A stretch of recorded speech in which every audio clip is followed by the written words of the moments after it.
Welcome back to my channel. আমার চ্যানেলের পক্ষ থেকে সবাইকে অনেক অনেক ভালোবাসা জানিয়ে শুরু করছি আজকের রেসিপি। আজকে তৈরি করব আমি ম্যাঙ্গো ক্ষীর।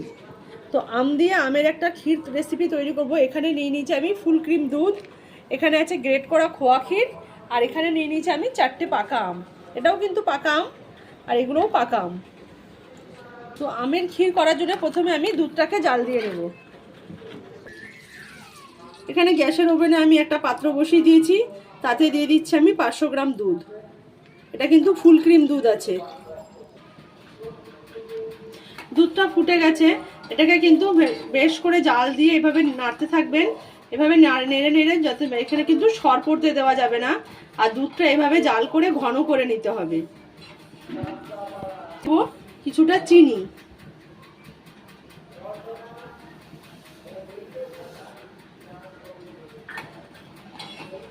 এখানে 500 গ্রাম দুধ ছিল, আমি এখানে 125 গ্রাম চিনি নিয়েছি।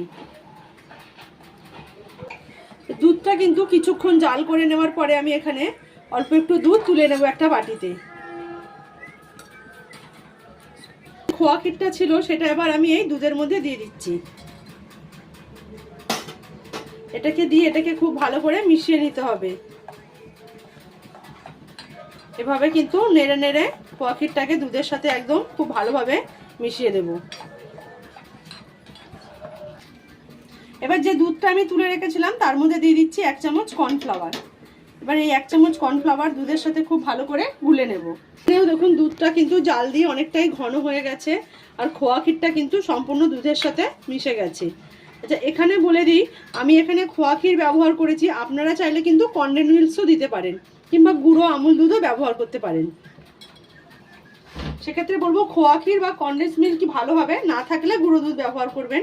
আর এবার আমি গুলে নেওয়া কর্নফ্লাওয়ারটা এর মধ্যে ঢেলে দিচ্ছি। কর্নফ্লাওয়ারটা দিয়ে এটা কিন্তু এভাবে নেড়ে যেতে হবে।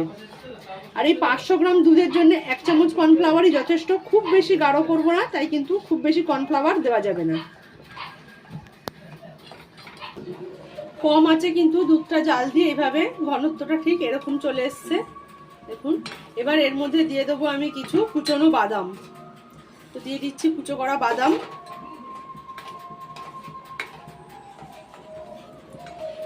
এবার এটাকে এভাবে ছেড়ে দেবো ঠান্ডা হতে, আর ততক্ষণ আমি আমগুলো কেটে নেব। মিক্সির জারের মধ্যে কিন্তু আমগুলো এভাবে দিয়ে দিচ্ছি। আমি কিন্তু আমটা খোসা শুদ্ধ কেটেছি, আর খোসা থেকেই আমটাকে তুলে দিচ্ছি।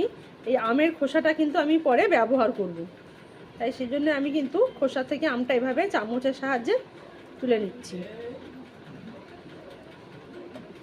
দেখুন চারপাশ থেকে এভাবে পরিষ্কার করে আমটাকে নিলাম, আর এই খোসাটা আমি রেখে দিচ্ছি, পরে কাজে লাগবে। এটাতে কিন্তু আমি জল দেব না। এবার এটাকে ব্লেন্ডারে ব্লেন্ড করে নেব। দুধটাকে কিন্তু আমার ঠান্ডা করে নেওয়া হয়ে গেছে, দেখুন এবার কতটা ঘন হয়ে গেছে। ঠিক এরকম দেখছেন, এইভাবে এই থিকনেসেই কিন্তু ঘন করতে হবে।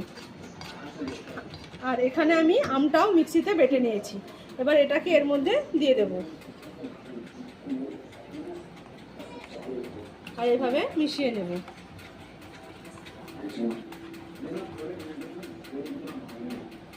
অল্প অল্প করে আমটা দেবো আর মেশাতে থাকবো।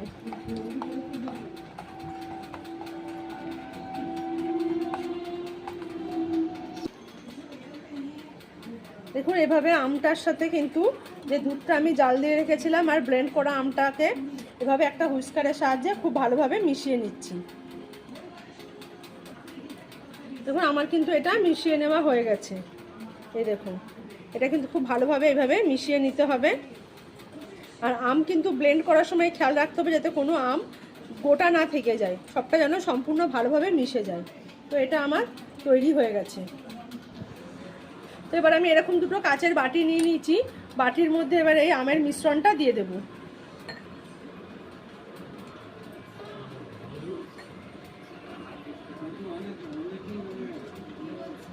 একইভাবে আরেকটা বাটিতেও ভর্তি করে দিচ্ছি। এবার দিয়ে দিচ্ছি এর মধ্যে কিছু আমের কুচি।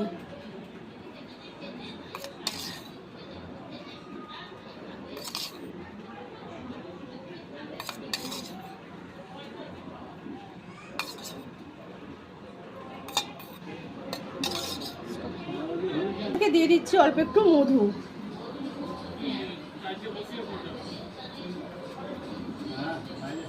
এটা অপশনাল, আপনারা চাইলে দেবেন, না চাইলে নাও দিতে পারেন। আমি দিচ্ছি।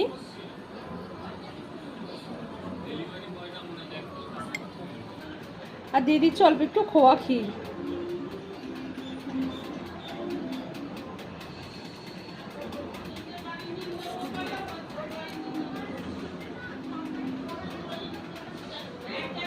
র্যাপিং পেপারের সাহায্যে এটাকে র্যাপ করে এবার আমি ফ্রিজে রেখে দেবো।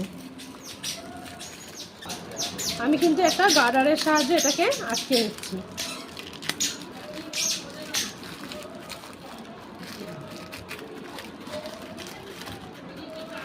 আরেকটাও আমি এইভাবেই মুড়ে নেব।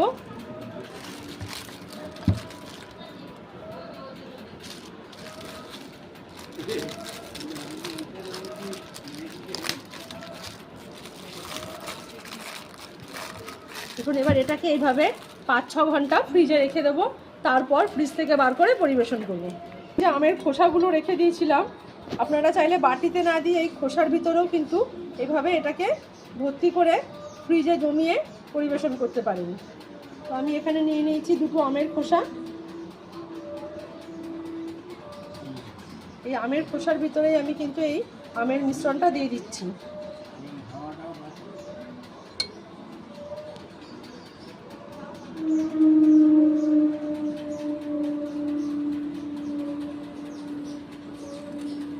থেকে দিয়ে দিচ্ছি অল্প একটু খোয়া ক্ষীর।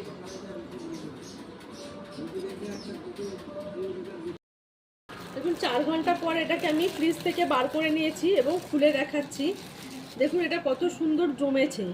এই দেখুন এটাকে কি সুন্দর, ঠিক এইভাবে দেখুন 4 ঘন্টা ফ্রিজে রাখার পরে এই যে 4-5 থেকে কিন্তু এটা সুন্দর সেট হয়ে গেছে।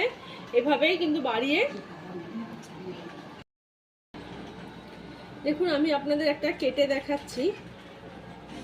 এই দেখুন কত সুন্দর থিকনেস হয়েছে, আর খেতেও কিন্তু অসাধারণ হয়েছে।